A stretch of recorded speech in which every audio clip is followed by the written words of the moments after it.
আসসালামু আলাইকুম রহমতুল্লাহ।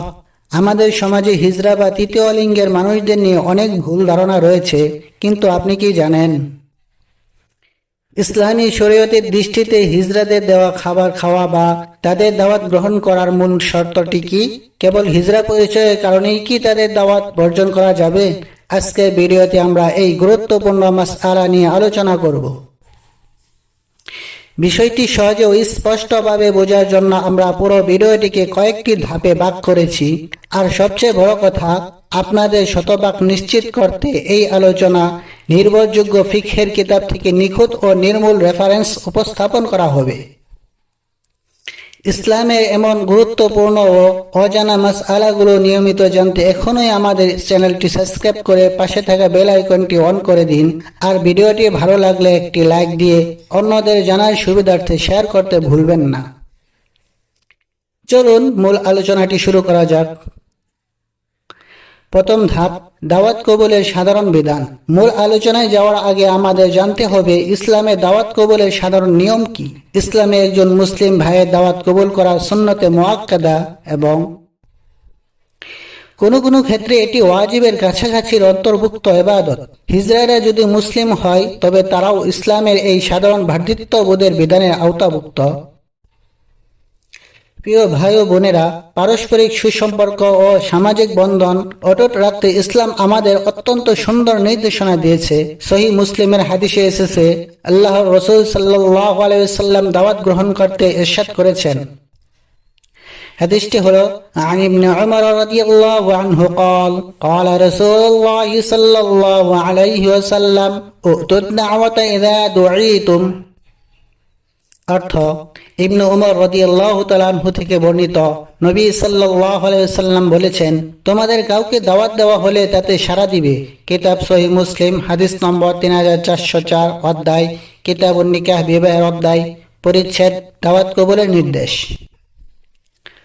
সুতরাং কেবল হিজড়া পরিচয়ের কারণেই কারো দাওয়াত সরাসরি প্রত্যাখ্যান করা ইসলামের শিক্ষা নয়।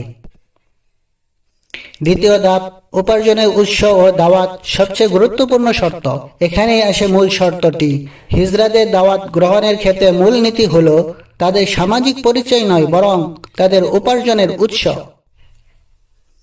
যদি নিশ্চিতভাবে জানা যায় যে দাওয়াতদাতা, সে হিজড়া হোক বা অন্য যে কোনো সাধারণ মানুষ হোক, অধিকাংশ উপার্জন হারাম, যেমন মানুষের কাছ থেকে জোর করে চাঁদাবাজি করা, গান নাচ বা অনৈতিক কোনো কাজের মাধ্যমে টাকা আয় করা, তবে সেই দাওয়াত গ্রহণ করা মাকরুহ বা বর্জনীয়। কিন্তু যদি কোনো হিজড়ার উপার্জনের উৎস হালাল হয়, তবে তার দাওয়াত গ্রহণে কোনো বাধা নেই। ইসলামী শরীয়তের প্রসিদ্ধ ও নির্ভরযোগ্য ফতোয়া গ্রন্থ ফতোয়া আলমগীরি এর কিতাবুল কারাহিয়াহ এর অন্তর্ভুক্ত পরিচ্ছেদ দাওয়াত গ্রহণ ও আহারের আদব প্রসঙ্গে স্পষ্টভাবে উল্লেখ করা হয়েছে যে, যদি দাওয়াতদাতার অধিকাংশ উপার্জন হারাম হয়, তবে তাদের খাবার খাওয়া যাবে না। তৃতীয় ধাপ, আমোদ প্রমোদ ও শরীয়ত বিরোধী কার্যকলাপ। আরেকটি গুরুত্বপূর্ণ বিষয় হলো অনুষ্ঠানের পরিবেশ। আমরা প্রায়ই দেখি হিজড়াদের অনেক অনুষ্ঠানে নাচ, গান, বাদ্যযন্ত্রের ব্যবহার বা বেপর্দা ও অশুভ আচরণ থাকে। ইসলামে যে কোনো গুনাহের মজলিস বর্জন করার নির্দেশ দেওয়া হয়েছে। যদি কোনো হিজড়ার দাওয়াতে অনুষ্ঠানে এসব নাফরমানি বা শরীয়ত বিরোধী কাজ চলে, তবে সেখানে যাওয়া কোনো মুসলিমের জন্য জায়েজ নেই। কিতাব রদ্দুল মুহতার, যা ফতোয়ার স্বামী নামে সুপরিচিত, অধ্যায় কিতাবুল কারাহিয়া, এতে উল্লেখ আছে মাসআলা, যেখানে গান বাজনা বা পাপের কাজ হয় সেখানে দাওয়াত কবুল করা থেকে বিরত থাকা ওয়াজিব, যদি না দাওয়াতকারী সেই পাপের কাজ বন্ধ করতে সম্মত হয়। চতুর্থ ধাপ, সামাজিক ও মানবিক দৃষ্টিভঙ্গি। ইসলামের সৌন্দর্য। হিজড়ারা আমাদের সমাজেরই অংশ। আল্লাহ তাআলা তাদের এভাবেই সৃষ্টি করেছেন, এতে তাদের কোনো হাত নেই, তাই তাদের তুচ্ছ তাচ্ছিল্য করা যাবে না।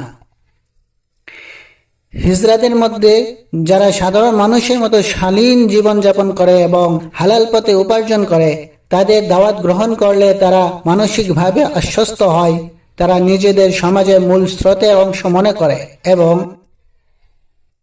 ইসলামের প্রতি তাদের অনুরাগ ও ভালোবাসা বৃদ্ধি পায়। এটি প্রকারান্তরে ইসলামের দাওয়াতেরই একটি অংশ এবং একজন মুসলিম হিসেবে তাদের প্রতি সদয় আচরণের অন্তর্ভুক্ত। উপসংহার: সংক্ষেপে বলতে গেলে কোনো হিজড়া যদি হালাল উপায়ে জীবিকা নির্বাহ করে এবং তার দাওয়াতের অনুষ্ঠানে কোনো পাপের কাজ না থাকে, তবে তার দাওয়াত খাওয়া শুধু জায়েজই নয়, বরং মানবিক দৃষ্টিকোণ থেকে উত্তম। কিন্তু তাদের আয়ের উৎস যদি হারাম হয় বা অনুষ্ঠানে পাপের পরিবেশ থাকে, তবে তা বর্জন করতে হবে। আল্লাহ তাআলা আমাদের সবাইকে শরীয়তের সঠিক বিধান মেনে চলার তৌফিক দান করুন। আমিন।